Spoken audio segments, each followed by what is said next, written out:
Hello hello सब लोगों को मेरा नमस्कार। मैं अपना पहले इंट्रोडक्शन दे देता हूँ। छोटा सा इंट्रोडक्शन है मेरा, ज़्यादा बड़ा नहीं है। मेरा नाम आशीष है और मैं एक संस्था में काम करता था जिसका नाम है, और करता भी हूँ अभी, जिसका नाम है श्री राम मूर्ति स्मारक ट्रस्ट बरेली, जो कि भोजपुरा में है। इनके हॉस्पिटल्स और कॉलेजेस हैं। ठीक है, तो ये वीडियो जो है इसलिए बनाया जा रहा है ताकि यहाँ की जो जनता है, बरेली के जो लोग हैं, उन लोगों को, यहाँ के जो स्टाफ है, यहाँ का जो एम्प्लॉयज हैं, उन लोगों को पता चले कि एक्चुअल में यहाँ अंदर होता क्या है। ज्यादा दूर नहीं जाऊंगा, मैं आपको अपना आईडी कार्ड भी दिखा देता हूँ। ये रहा मेरा आईडी कार्ड। ठीक है, इस पे साफ साफ लिखा हुआ है HR मैनेजर। ठीक है, जो कि प्रूफ है यहाँ मैं काम करता हूँ। ठीक है, सो बेसिकली स्टार्ट करने से पहले मैं बताऊंगा, मैं यहाँ 15 मई को मैंने यहाँ ज्वाइन किया था as an HR trust manager. यहाँ से मैं यहाँ करीब मुझे 6 महीने हो गए काम करते हुए। अभी कुछ दिन पहले की बात है, मुझे यहाँ से ना एक नोटिस मिला। उस नोटिस में ये लिखा हुआ था कि आपके ना हाथों पे टैटूज बने हुए हैं। ठीक है, आपके हाथों पे टैटूज बने हुए हैं और हमारे यहाँ आप अपने टैटूज हटवा के आओ और तब आप आके ऑफिस ज्वाइन करना। जबकि इनकी पॉलिसी जो है, उस पॉलिसी में कहीं नहीं लिखा हुआ कि आपको टैटूज बनाना या टैटूज रखना अलाउ नहीं है। तो इनसे बस एक बात पूछना चाहूंगा कि जब आपने इंटरव्यू लिया, जब आपने ज्वाइनिंग कराई, उसके 6 महीने के बाद आपको ये चीज कथन कहां से याद आया? 6 महीने के बाद आपको क्यों पता चला कि इनके टैटूज हैं, आप इनको हटा दीजिए, इनको टर्मिनेट कर दीजिए, इनको सस्पेंड कर दीजिए? ये सारी चीजें खुल के आई। ठीक है, उसके पीछे भी रीजन है, बताऊंगा क्यों मेरे से बोला गया 6 महीने के बाद।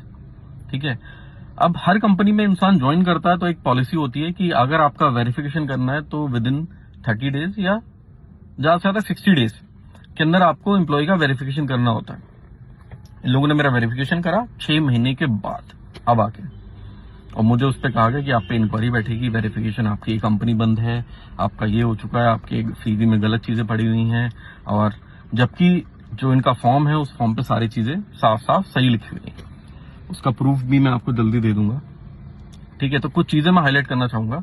अभी हुआ क्या, इनके पीछे एक पूरा एक स्ट्रैटेजी है, पूरा एक षड्यंत्र है जो कि रचा गया है। करीब 3 महीने पहले मेरे से बोला गया कि आशीष, हमें यहां पर लोगों को निकालना है। ठीक है, तो इनके दिमाग में जो चेयरमैन सर है देव मूर्ति, उनके दिमाग में ये फितूर आया कि मुझे लोगों को यहां से निकालना, तो मैं कैसे निकालूं? तो पुराने बंदों को ये बोल नहीं सकते, तो इन्होंने सोचा नए बंदे को हम लाते हैं सिस्टम में, उसी से ये काम करवाते हैं। इन्होंने मेरे से बोला, एक पेपर दिया जो कि इन्हीं का बनाया हुआ है। किसी भी पॉलिसी भी, किसी भी कानून, कहीं भी NMC, कहीं भी एम्प्लॉयमेंट ऑफिसर, कहीं भी एम्प्लॉयमेंट के लेबर लॉस में कहीं ये नहीं लिखा हुआ कि आप किसी भी एम्प्लॉय को मेडिकल अनफिट दिखा के उनको नौकरी से निकाल दो। इन्होंने मेरे द्वारा टेस्ट कराया।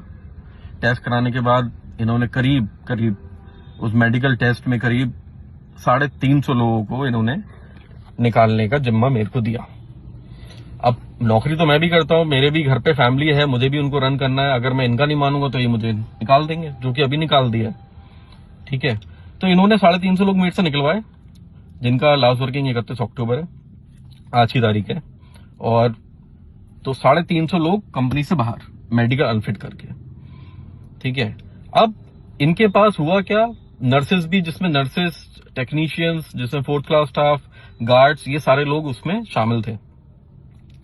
जब इनको निकाला गया तो किसी नर्स ने कंप्लेन करी PM ऑफिस में नर्स कंप्लेन आई, PM के द्वारा उस कंप्लेन को रिसीव कराया गया और वो इनके ऑफिस में आई PM कंप्लेन, जो कि अभी भी इनके पास पेंडिंग है। पता नहीं उसका जवाब दिया है कि नहीं दिया है। तो उन्होंने सोचा कि अगर हम PM ऑफिस से कंप्लेन आई, अगर हम जिस बंदे ने निकाला है उसी बंदे को अगर कंपनी से निकाल देते हैं तो हम बच जाएंगे। बट मैं अभी बता दूं दोस्तों कि यहां पर बचने वाला तो कोई चीज हो ही नहीं सकती। आप मेरे कंधे पे बंदूक रख के आप चलाओगे और सोचोगे आप बच जाओगे, तो गलत चीज है। ये जो वीडियो मैं बना रहा हूं, ये और भी चीजें हैं, इश्यूज है, उनको मैं हाईलाइट करूंगा इसमें। ठीक है, सबसे पहले आते हैं यहां पर आपका पॉलिसीज को। यहां पर पॉलिसीज जो है वो हर महीने अमेंड करी जाती हैं, हर महीने अमेंड करी जाती हैं। पॉलिसीज को हर महीने तोड़ा जाता है। इनका कोई भी एक ऐसा पॉलिसी को अपडेट करने का कोई तरीका नहीं है, कोई लॉजिक नहीं है, कोई रूल नहीं है जिसके हिसाब से ये पॉलिसी बनाते हैं। ये अपने हिसाब से पॉलिसी बनाते हैं, अपने हिसाब से हर महीने पॉलिसी चेंज कर देते हैं, जो कि इनका काम है। दूसरी चीज आती है कि यहां पर काला धन, ब्लैक मनी को कैसे व्हाइट में कन्वर्ट करा जाए। तो ये करते क्या है बेसिकली, अभी पिछले महीने इन लोगों ने करा क्या, जब इनके पास एमबीबीएस की फीस आई, एडमिशन हुए, तो कैश में भी फीस आई, क्योंकि कैश में तो ये लोग टैक्स बचाएंगे।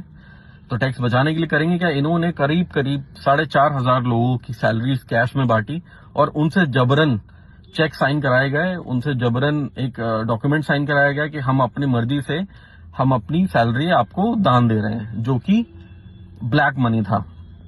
इन्होंने हमारी सैलरी हमारे अकाउंट में डाली, चेक लेके वो सैलरी अपने अकाउंट में क्रेडिट कर ली, ताकि वो काला धन जो है व्हाइट हो जाए। और जब वो व्हाइट हो गया फिर हमें वो इनके अकाउंट्स में चला गया। ठीक है, ये हो गया पहली चीज। दूसरी चीज क्या होता है, अब इन्होंने करा क्या, मैंने आपको पहले ही बताया था वीडियो में, इन्होंने रिजाइन कराया।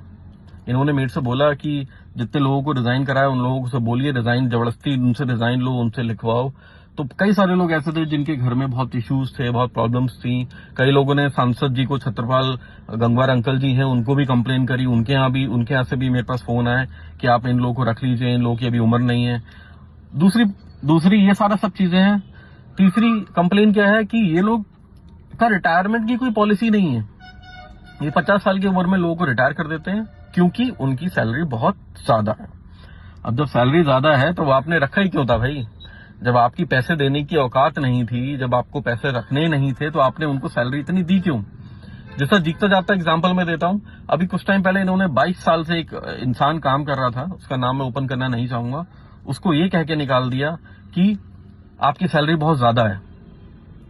ठीक है, तो बेचारा वो कहाँ जाएगा? 22 साल उसकी उम्र भी अच्छी खासी हो चुकी थी, 55 साल में उसे कहाँ नौकरी मिलेगी? इन्होंने एक अपने पियून को निकाला जिसका नाम अमित था, क्या कह के कि भैया पियून की सैलरी 15,000 से ज्यादा नहीं होनी चाहिए, उसको भी इन्होंने निकाल दिया। इनकी डेली बेसिस पे कथन रहते हैं कि तुमको निकाल दूंगा, तुम्हें टर्मिनेट कर दूंगा, तुम्हें सस्पेंड कर दूंगा, तुम पे इंक्वायरी बिठा दूंगा और निकाल दूंगा।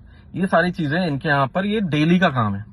मतलब अगर आपने यहाँ जॉब ज्वाइन कर ली तो समझ लो अगर आपका एक दिन गुजर गया तो आप बहुत खुश हो, अगले दिन फिर वही टेंशन है कि आज कहीं ना आपका नंबर आ जाए। तो ये चीज यहाँ इस ऑर्गेनाइजेशन में है।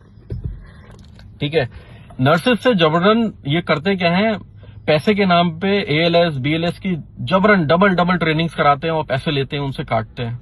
उसके बाद वो पैसे को करते क्या है, बचा के रखते हैं अपने पास। अब पता नहीं क्या ही करते होंगे उस पैसे का, वो तो सभी को पता है क्या ही करते होंगे। दूसरी चीज, PF के नाम पे ये नहीं काटते, किसी का भी PF नहीं काटते हैं, ESI नहीं काटते किसी का।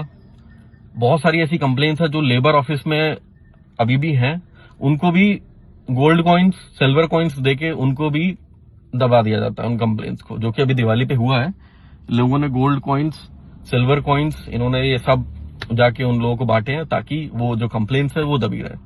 ये लोग करते क्या है, ब्लैक मनी को कन्वर्ट करके ये यहाँ के जो आला अधिकारी हैं, बहुत सारे लोग हैं जो सीनियर्स लोग हैं डिपार्टमेंट के और प्रशासन के लोग हैं और आपके जो मीडिया के लोग हैं, उनको ये गोल्ड कॉइन, सिल्वर कॉइन देते हैं ताकि इनकी जो कंप्लेंट्स हैं, इनकी जो चीजें हैं वो दब जाएं, वो आके ओपन ना हो।